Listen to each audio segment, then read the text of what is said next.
moving towards this incredible discovery.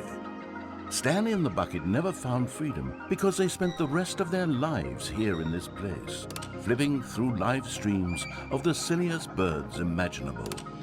Of all the possible paths his life could have taken, this one was surely the best. And Stanley was happy.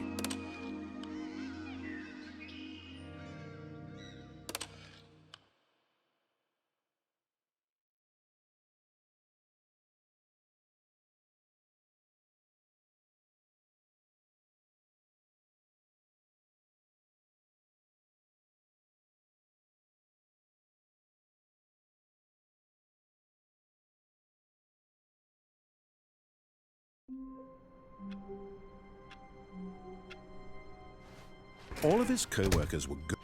The bucket made Stanley want to be a better man and a better co-worker. Stanley clutched the bucket tightly to his chest and entered the door on his left.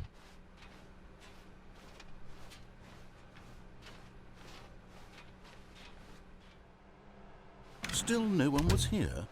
Stanley needed the bucket's warmth and comfort now more than ever. Stanley, we must move on from this broom closet, simply because I have no remaining stickers. If I did, you can guarantee we'd be in here for hours. But alas, no stickers.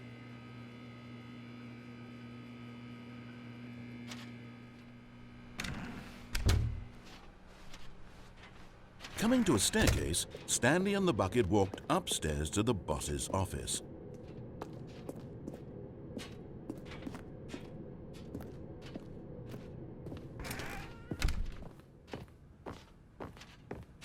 Stepping into his manager's office, Stanley was once again stunned to discover not an indication of any human life. Crushed by the weight of this revelation, Stanley may have broken down into an emotional dumpster fire if not for the soothing presence of the bucket. Even now, in his darkest of hours, did the bucket's warmth and guiding light pierce the dark clouds of confusion and chaos. It would be with him always. The bucket would, and he knew it. The two of them were inseparable. At this point, Stanley was so absorbed in the tender spiritual connection he shared with the bucket that he didn't notice the keypad behind the boss's desk. Nor in his bliss, but Stanley guessed the correct code by sheer luck. Was it that the bucket knew all along? Was the bucket guiding him? Yes, this is certainly the most logical explanation.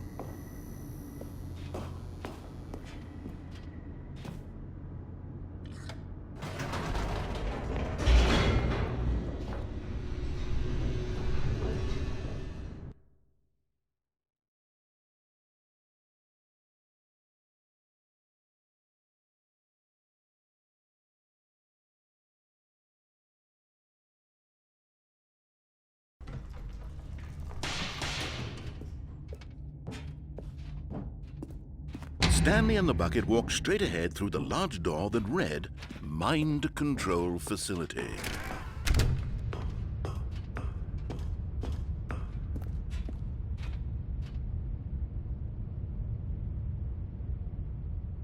But just as Stanley was about to proceed further into the mind control facility, he tripped and fell over the railing and into the dark void below. Thankfully, he fell directly onto the bucket, which safely cushioned his fall. Now, what to do next, Stanley wondered. Stanley and the bucket could find no way out of this enormous pit, and so eventually they decided that the best thing to do would be to simply get comfortable down here. So they set up a little couch and relaxed. It really wasn't so bad down here, a bit cold perhaps. After some time had gone by, they installed a few shelves as well, and a sort of kitchenette that was useful for when the bucket was craving paninis. But it wasn't until the rugs and the standing lamps came in that it really started to feel like a home. In fact, after some time, Stanley realized that it had been ages since he had even thought of the mind control facility at all. He'd never gotten to fully explore what was up there, never been able to unearth the many mysteries of the mind control facility. This lack of closure began to eat at him. Soon he was dwelling on his regrets, and the state of their home slowly decayed as Stanley became withdrawn and neglected the cleaning. It unsettled the bucket deeply. Stanley wasn't usually like this. The bucket tried to reach out to him again and again, but to no avail. All Stanley could think about, all he could talk about, was going back, doing it over again, staying on the path. It was a mistake to leave the path. It was a mistake. It was a mistake. I need to do what the narrator says. I need to see the true ending. This made no sense at all to the bucket, which was simply trying to live its life down here as comfortably as possible. Yet Stanley was inconsolable. This isn't an ending. This is just a hole in the ground. The bucket sighed. True, it wasn't an ending. But it's where we happen to be. And maybe, possibly, if we accept the reality of things, maybe this will become an ending eventually. It's what the bucket was counting on. The two of them waited for a very long time.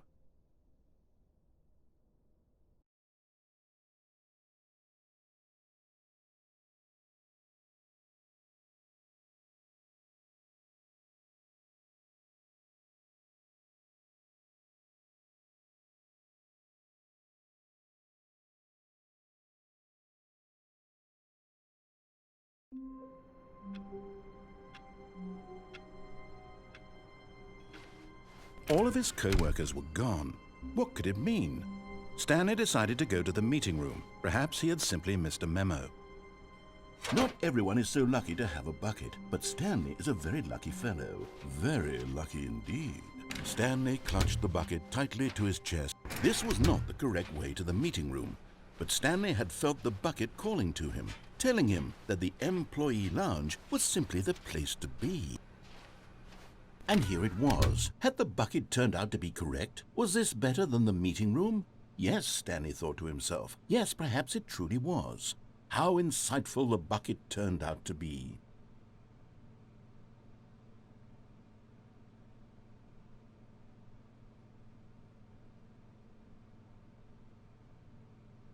Truly, being here with the bucket was a grand adventure. Stanley reflected on all they'd been through together. First, walking through the door on the right, then walking to the lounge, then arriving at the lounge. What a thrilling journey the bucket had inspired.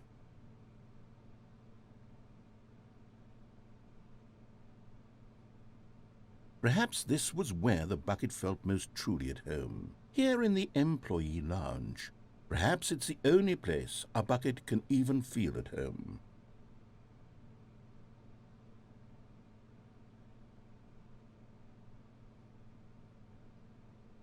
Stanley decided to just give the bucket absolutely as much time as it needed to be in the lounge. Clearly, the bucket and the employee lounge shared a special connection.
Finally, the bucket was done being in the lounge, and they took the first open door on their left to get back to business.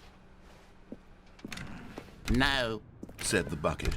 don't go to the meeting room. Go somewhere else. The cargo lift, yes, good. Said the bucket. Now ride the lift all the way to the top. There's something up there I need you to do. Stanley did not question why or how this bucket was speaking to him. It should have alarmed him, of course, because buckets can't talk. But Stanley chose not to think about this obvious fact. He was firmly convinced that the bucket had spoken to him, and he unthinkingly did whatever the bucket asked. In here. Said the bucket. Go into this dark room over here. Stanley once again obeyed blindly.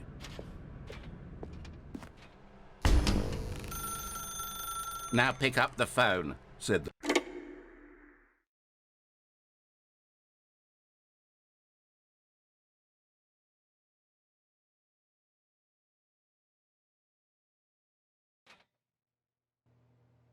This is the sad story of a man named Stanley and his bucket. Once upon a time, I gave Stanley a bucket because I thought he was lonely and could use a friend.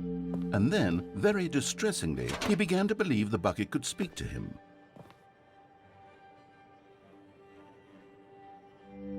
The Stanley Parable Reassurance Bucket was merely meant to provide the comforting glow of companionship.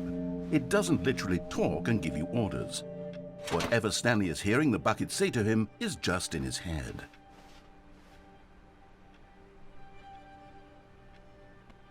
Lately, I've been concerned about him. Wouldn't you be concerned as well? To see him delusional like this, obsessing over an inanimate metal object? I want to say something to him, but I don't know how I can convince him. I don't know if he'll listen to me.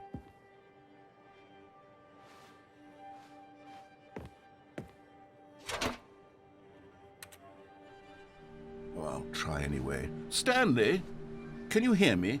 Listen to me. It's just a bucket. It can't think, it can't talk. All it will ever truly do for you is effectively transfer a liquid from one location to a different location. That's it. It doesn't do anything else.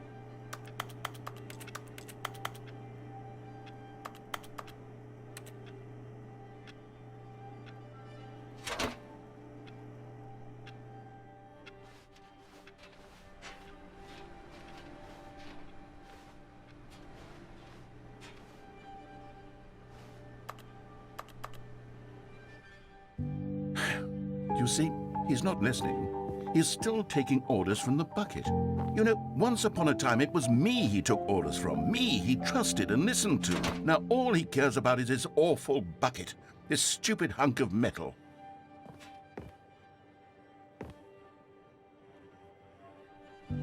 It's sad, but I suppose he doesn't need me anymore.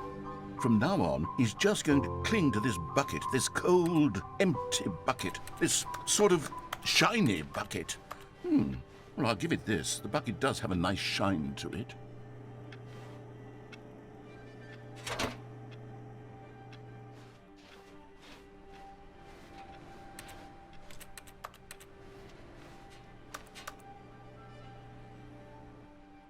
Yes, I suppose on closer inspection that it doesn't quite look like your average hardware store bucket. It's just a little more, what am I trying to say? Sturdier, more capable of transporting liquid. Like it would be better at moving an amount of water from one room to another.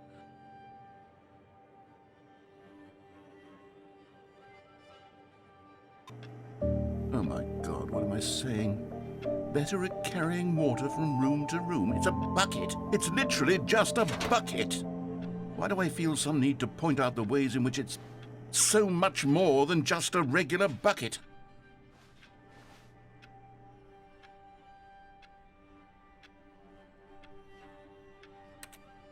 Oh no, I'm having feelings for the bucket. No, no, no, no, no, no, no, no. What's going on? Why do I want to be with the bucket? Hear what the bucket has to say. Do anything it asks. What's wrong with me? I don't understand. Perhaps if I had the bucket, this would be less confusing. Yes, the bucket could tell me what to do in this troublesome situation. Stanley, give me the bucket. Give it to me. Give me the bucket, Stanley. I need it. Give it to me now. Give it, or I'll...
Stanley decided to go to the meeting room to check on his co-workers. He never functioned well by himself, and it takes a lot of humility to carry a bucket so magnificent. Stanley checked his ego and then proceeded onward.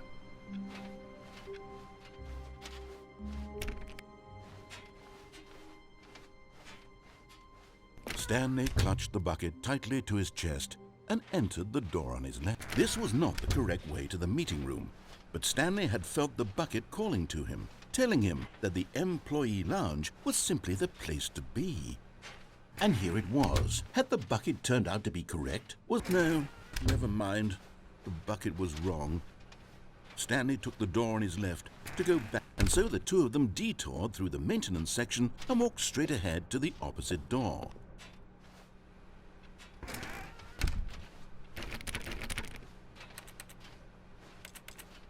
Still no one was here. Stanley needed the bucket's warmth and comfort now more than ever. Perhaps his boss's office was where he'd find out. Coming to a staircase, Stanley and the bucket walked upstairs to the boss's office.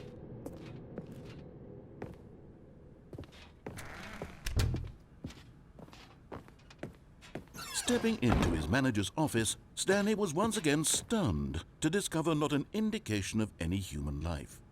Crushed by the weight of this revelation, Stanley may have broken down into an emotional dumpster fire, if not, but Stanley guessed the correct code by sheer luck. Was it that the bucket knew all along? Was the bucket guiding him? Yes, this is certainly the most logical explanation.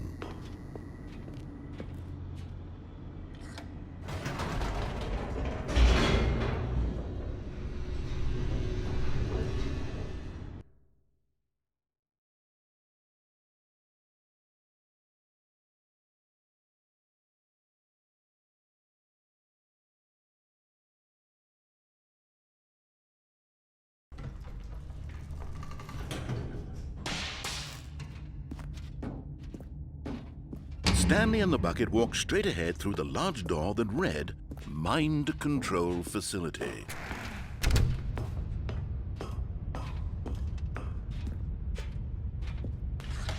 The lights rose on an enormous room packed with television screens. What horrible secret did this place hold? Stanley and the bucket both wondered to themselves.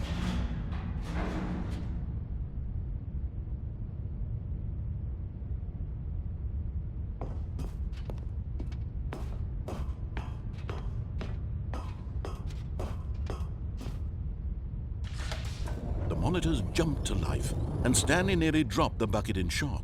Everyone in the office was being videotaped, monitored like guinea pigs. The bucket had never seen anything like this, and it very nearly burst into tears as Stanley cradled it gently, reassuring it. But just as Stanley was about to proceed further into the mind control facility, he tripped and fell over the railing and into the dark void below. Thankfully, he fell directly onto the bucket, which safely cushioned his fall. Now, what to do next? Stanley wondered.